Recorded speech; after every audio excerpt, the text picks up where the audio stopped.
날마다 솟는 샘물과 함께하는 오늘의 큐티 시간입니다. 3월 2일 수요일, 오늘의 말씀은 여호수아 20장 1절로 9절의 말씀입니다. 여호와께서 여호수아에게 말씀하여 이르시되 이스라엘 자손에게 말하여 이르기를 내가 모세를 통하여 너희에게 말한 도피성들을 너희를 위해 정하여 부지 중에 실수로 사람을 죽인 자를 그리로 도망하게 하라. 이는 너희를 위해 피의 보복자를 피할 것이니라. 이 성읍들 중에 하나에 도피하는 자는 그 성읍에 들어가는 문 어귀에 서서 그 성읍의 장로들의 귀에 자기의 사건을 말할 것이요 그들은 그를 성읍에 받아들여 한 곳을 주어 자기들 중에 거주하게 하고 피의 보복자가 그의 뒤를 따라온다 할지라도 그들은 그 살인자를 그의 손에 내주지 말지니 이는 본래 미워함이 없이 부지 중에 그의 이웃을 죽였음이라. 그 살인자는 회중 앞에 서서 재판을 받기까지 또는 그 당시 대제사장이 죽기까지 그 성읍에 거주하다가 그 후에 그 살인자는 그 성읍 곧 자기가 도망하여 나온 자기 성읍 자기 집으로 돌아갈지니라 하라. 이에 그들이 납달리의 산지 갈릴리 게데스와 에브라임 산지의 세겜과 유다 산지의 기럇 아르바 곧 헤브론과 여리고 동쪽 요단 저쪽 루벤 지파 중에서 평지 광야의 베셀과 갓 지파 중에서 길르앗 라못과 므낫세 지파 중에서 바산 골란을 구별하였으니 이는 곧 이스라엘 모든 자손과 그들 중에 거류하는 거류민을 위하여 선정된 성읍들로서 누구든지 부지 중에 살인한 자가 그리로 도망하여 그가 회중 앞에 설 때까지 피의 보복자의 손에 죽지 아니하게 하기 위함이라. 새로운 아침입니다. 엘 치드케뉴, 하나님은 의로우신 분이십니다. 여호수아는 1장부터 12장까지가 정복에 대한 내용을, 13장부터 24장까지가 정착에 대한 내용을 언급하고 있습니다. 13장부터를 정착이라고 말하는 이유는 그동안 정복한 땅을 각 지파별로 나누고 있는 내용들이기 때문에 그렇습니다. 13장은 요단강 동편 지역의 땅들 두 지파 반인데, 즉 루벤, 갓, 므낫세 반지파에게 땅을 분배하는 내용이 있고 14장, 15장에서는 유다 지파의 땅 분배 내용을, 16장부터 17장에서는 요셉 지파, 즉 요셉의 두 아들인 에브라임과 므낫세 지파의 땅 분배 내용을, 18장부터 19장에서는 나머지 7지파의 땅 분배 내용을 언급하고 있습니다. 그래서 13장부터 시작했던 땅 분배 이야기가 19장에 와서 끝이 난 것입니다. 그렇다면 오늘 본문 20장에는 무슨 내용이 기록되어 있을까요? 오늘 본문 20장에는 6개의 도피성 이야기가 기록되어져 있습니다. 본문 3절 말씀을 통해서 보면 도피성은 의도치 않은 살인을 저지른 사람들을 위한 하나님의 보호처였습니다. 이것은 하나님께서 모세에게 이미 알려주셨던 내용입니다. 민수기 35장 6절 말씀을 보면 너희가 레위인들에게 줄 성읍은 살인자로 피하게 할 성으로 6성읍이요 그 외에 42성읍이라 라고 말씀했습니다. 6개의 구체적인 성읍의 이름은 본문 7절과 8절에 언급되어 있습니다. 이에 그들이 납달리의 산지 갈릴리 게데스와 에브라임 산지의 세겜과 유다 산지의 기랏 아르바 곧 헤브론과 여리고 동쪽 요단 저편 루벤 지파 중에서 평지 광야의 베셀과 갓 지파 중에서 길르앗 라못과 므낫세 지파 중에서 바산 골란을 구별하였으니. 아멘. 7절은 요단강 서편, 즉 본토의 세 지역인데 가데스, 세겜, 헤브론이고 8절은 요단 동편, 즉 트랜스 요단의 세 지역인데 베셀, 길르앗, 라못, 바산, 골란입니다.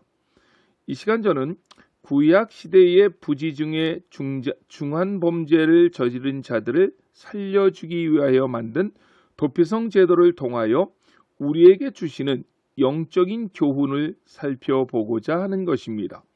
구약의 도피성은 신약의 예표요 그림자입니다.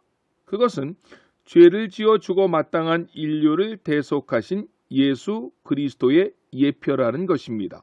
성경은 우리 인간은 누구를 막론하고 죄를 범하였으므로 죽었던 죄인으로 설명하고 있습니다. 로마서 3장 23장은 이렇게 말씀합니다.